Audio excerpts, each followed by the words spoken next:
नमस्कार दोस्तों, जैसा कि आप मेरे लास्ट क्लासेस को देख रहे होंगे, उसमें हम लोगों ने चर्चा की थी कि भारतीय इतिहास को कैसे जानें और उसके तरीके का मतलब है जानने का तरीका क्या होगा, लेकिन सोर्स ऑफ इंफॉर्मेशन क्या होगा।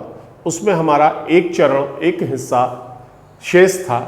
वह हिस्सा था कि पुरातात्विक स्रोतों के साथ, साहित्यिक स्रोतों के साथ एक महत्वपूर्ण हिस्सा बाकी था। वो हिस्सा था विदेशी यात्रियों का विवरण। मित्रों, आज हम चर्चा करेंगे कि भारत में जो भी विदेशी स्रोत हुए उनकी क्या अहमियत थी कि वो हमारे इतिहास में एक महत्वपूर्ण स्तंभ बन करके हमें एक मजबूती प्रदान करें कि हम इतिहास के बारे में जो गेस कर रहे हैं, जो कयास लगा रहे हैं, वो लगभग सही है। हम कभी किसी जगह जाते हैं, घूमने गए, किसी घटना को होते हुए देखा, तो अक्सर समझदार व्यक्ति, समझदार शब्द इसलिए लगा रहा हूं कि अलग अलग दृष्टिकोण होता है घूमने फिरने का, तो हम अपनी डायरी लिख लेते हैं। ये डायरी नहीं लिखी तो वहां से लौटने के बाद, किसी घटना को देखने के बाद, किसी स्थान का भ्रमण करने के बाद, घूमने के बाद हम अपने मित्रों से शेयर करते हैं। भाई, मैं विदिशा गया था, मैं सांची गया था, मैं हरिद्वार गया था, मैंने पहाड़ देखा, वहां ये था। अगर मैंने डायरी लिख ली या मेरे बताए हुए किसी पहलू को किसी ने राइट डाउन कर लिया और फिर कहानी खत्म हो गई, जब कभी कोई मेरे समय के समयानुरूप, मेरे काल में हुई घटनाओं को लिखना चाहेगा तो वो एक विवरण यह भी देगा कि मिस्टर ए के कथनानुसार भी ऐसा था। तो सिर्फ मेरा ही कथन सही नहीं माना जाएगा, बल्कि कई लोगों के जो प्रमाण मिल रहे हैं उसमें मेरा कथन भी एक महत्वपूर्ण पहलू होगा। चलिए आज चर्चा करते हैं कि विदेशी यात्री जो भारत आए, उन लोगों ने किस तरीके से अपने व्यूज दिए, क्या भारत के बारे में कह करके अपना तर्क प्रस्तुत किया। दरअसल विदेशी यात्रियों की बातों पर बहुत ज्यादा भरोसा करने का एक महत्वपूर्ण पहलू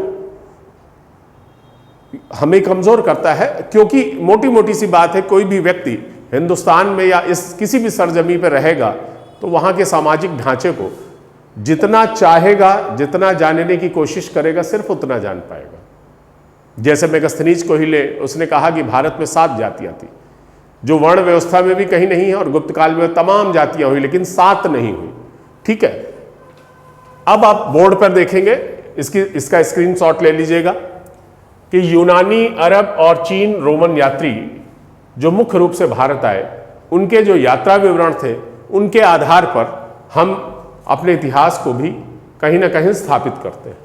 जैसा सिकंदर का आक्रमण यूनानी जानकारी के माध्यम से ही मिलता है कि भारत में सिकंदर अलेक्जेंडर ने अटैक किया था। स्ट्रैबो और जस्टिन ने चंद्रगुप्त को सैंड्रोकोट्स कहा। अब सैंड्रोकोट्स उन्होंने किस बिहाफ पर कहा, चंद्रगुप्त का न हिंदी मीनिंग है न अंग्रेजी मीनिंग। देन ट्रेसियस जो ईरानी राजवैद था, हेरोडोटस जिसे इतिहास का पिता कहा जाता है, उसने हिस्टोरिका नामक पुस्तक लिखी। और जब कोई पुस्तक लिखी जाएगी तो उसमें कोई विवरण भी होगा, कोई उद्देश्य भी होगा। यहां मैंने आपको पहले स्पष्ट किया था, सेल्यूकस निकेटर का राजदूत था मेगस्थनीज। जब राजदूत होगा, आज भी भारत में राजदूत किसी दूसरे देश में जाते हैं, कहीं हमारे उच्चायुक्त होते हैं, तो वो कहीं ना कहीं कोई विवरण, कोई किताब, कोई बातें, कोई डायरी अगर छोड़ते हैं तो वो भी उस देश के रीति रिवाज, तौर तरीके, खान पान, रहन सहन, यात्रा विवरण के बारे में हमें सूचना देता है। इसी तरीके टालेमी की ज्योग्राफी थी जो 150 AD में लिखी गई। इस ज्योग्राफी में भी कुछ ना कुछ जरूर होगा। मैं ज़्यादा डिस्क्राइब नहीं करना चाहता क्योंकि सवालों की सीमा इसी के आसपास है जो बोर्ड में लिखा हुआ। फिर पेरिप्लस ऑफ द एर्थियन सी, जिसका लेखक ही अज्ञात है, ये पता ही नहीं कि ये किसने लिखी है। उससे भारतीय भूगोल, इंडियन ज्योग्राफी और ट्रेड एंड कॉमर्स की जानकारी मिलती है। अब ट्रेड एंड कॉमर्स की जानकारी का छोटा सा उदाहरण लूं। अगर यह कहा जाए भारत से काली मिर्च जाती थी, भारत से जीरा जाता था, भारत से मिर्च जाती, कुछ भी कहा जाए, मैं कोई तर्क से तय नहीं कर रहा, तो आप यह समझ सकते हैं कि कहां जाती थी, और जहां जाती थी उस देश के, भारत के कहीं ना कहीं व्यापारिक संबंध होंगे। फिर हमारा आता है प्लिनी ने जो नेचुरल हिस्टोरिका लिखी, वो भारत और इटली के संबंधों के बारे में इंफॉर्मेशन देती है। इसी तरीके से जो भारत और इटली के बीच में किन किन चीजों का व्यापार था, जो व्यापारिक संबंध थे, भारतीय पशु थे, खनिज पदार्थ थे और वनस्पति। खनिज और वनस्पति खनिज में क्या है, अगर राजस्थान की खेतड़ी खान में तांबा निकल रहा है तो पूरे विश्व में अगर कहीं नहीं निकलता और दूसरे देशों में तांबा पाया जाता है, बहुतायत पाया जाता है, तो अपने आप एक संदेश जाता है कि भारत से उनके व्यापार होंगे, वो भी खनिज पदार्थों को लेकर। अंतिम तो नहीं, लेकिन लास्ट में रेड कलर से एक लाइन लिखी हुई है, वेनिस इटली का यात्री मार्को पोलो जो सुदूर दक्षिण में आया था 13वीं सेंचुरी में, वो पांड्य राज्य में ही आया, इसलिए उसका जो यात्रा विवरण है वो दक्षिण भारत से शुरू होता है।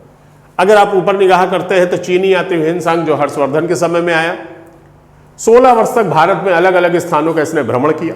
आप जरा सोचिए कि आप एक साल किसी राज्य में नहीं घूम सकते हैं, आज के युग में जब आप टेलीफोनिक संपर्क रख सकते हैं, वीडियो कॉल से मदर फादर परिवार से बात कर सकते हैं, कितना घुमंतु होगा, कितनी जिजीविसा होगी, कितना महत्वाकांक्षी होगा, कितना जिज्ञासु होगा कि वो 16 वर्ष तक भारत में रहा और 6 वर्ष तक तो उसने नालंदा में अध्ययन किया। नीचे आए तो फाहियान जो चंद्रगुप्त द्वितीय के समय आया था, उसका भी कोई ना कोई यात्रा विवरण रहा होगा, जो जहां रहेगा कुछ ना कुछ अपनी बातें कहेगा। व्हीली जिसने ह्वेनसांग की जीवनी लिखी, तो ह्वेनसांग की जीवनी में सिर्फ ये थोड़ा ही लिखा जाएगा सुबह उठता था, खाना खाता था, फिर सो जाता, फिर पढ़ता था, सो जाता। ह्वेनसांग के उस समय के चीजों के बारे में, उस समय के यात्रा वृत्तांत के बारे में, उस समय के सामाजिक ढांचे के बारे में, आर्थिक ढांचे के बारे में, जो भारतीय परंपराएं हैं उनके बारे में भी ह्वेनसांग की जीवनी में लिखा जाएगा। सीधा सीधा कुछ नहीं लिखा जा सकता। इत्सिंग जो 7वीं सेंचुरी के अंत में आया था, यह भी एक चीनी यात्री था। और आप बार बार देखिए, चीन से ज्यादा लोग हमारे यहाँ आए हैं, अरब से आए हैं, रोम से आए हैं, क्योंकि जाने को तो हम चांद में भी चले जाएं, बस जाना सुगम होना। तो जहां स्थल मार्ग से आया जा सकता है, थोड़ा बहुत जल मार्ग से आया जा सकता है, वहां के यात्री हमारे यहाँ आए। अलबरूनी, अगर यहां से हम अरबी यात्रियों की बात कर दें तो अलबरूनी गजनी के साथ आया और उसने तहकीक हिंद या किताबुल हिंद, जिसका हिंदी अर्थ है भारत की खोज।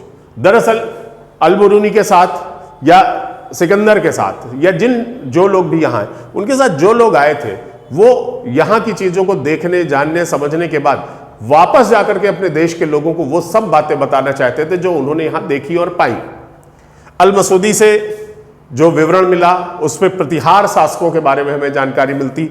इसी क्रम में जो सुलेमान था उससे प्रतिहार और पाल शासकों के बारे में जानकारी मिलती। संक्षेप में मैं आपसे एक बात कहना चाह रहा हूं कि जो बोर्ड पे लिखी हुई चीजें हैं, इनको आप 2-3 बार लिख लीजिएगा और आप पुरानी परीक्षाओं के प्रश्न पत्र उठा करके देखेंगे, क्वेश्चन पेपर देखेंगे। काफी संभावना है पूछा जाए हिस्टोरिका का राइटर कौन था, प्लिनी के यात्रा विवरण से कहां की जानकारी मिलती है, फिर पूछ सकता है नेचुरल हिस्टोरिका किसकी किताब थी, ईरानी राजवैद के निम्न में से कौन था, 4-5 नाम दे सकता है। सिकंदर का भारत में आक्रमण हुआ, अलेक्जेंडर ने भारत में अटैक किया, इस बारे में पुख्ता सबूत देने वाला कौन सा स्रोत है, भारतीय स्रोत है, ईरानी स्रोत है या यूनानी स्रोत है, अरबी स्रोत है, कुछ भी कह सकता है। ऑप्शन 3 अलग होंगे, जो सही होगा उसके बारे में तो यही होगा कि यूनानी स्रोत सबसे महत्वपूर्ण स्रोत है, जिनसे हमें यह पता चला कि भारत में सिकंदर अलेक्जेंडर का आक्रमण हुआ। व्हीली ह्वेनसांग की जीवनी किसने लिखी, मतलब आप मेरे साथ दुगनी मेहनत करेंगे, निश्चित रूप से आपके प्रत्येक सवाल इस तरीके की चीजों के सही होगा। अब इन लोगों के स्पेशलाइजेशन में क्या, पाल शासकों को उसने क्या कहा, किसको रुहमा का, बहुत बड़ी बातें हैं। खैर जो भी है, मेरे पिछले वीडियोस को जोड़ करके पढ़िएगा और आपका आज से यह सेगमेंट खत्म होता है कि भारतीय इतिहास को कैसे जाने, पुरातात्विक स्रोत, साहित्यिक स्रोत और आज अंतिम बात मैंने कह दी विदेशी यात्रियों का विवरण। ये पूरे ढांचे को मिला करके पढ़ेंगे, 200% आपका इतिहास पढ़ने का जो भय है वो खत्म होता रहेगा। नमस्कार।